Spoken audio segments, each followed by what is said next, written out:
bit further. So they're just spraying water and the powder around the surrounding areas to prevent it from going any further south.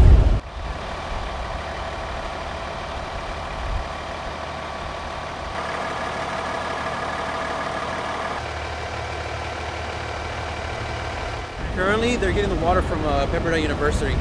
They're trying to protect the homes that still haven't been touched. So they're trying to just save as much as they can, trying to save everything.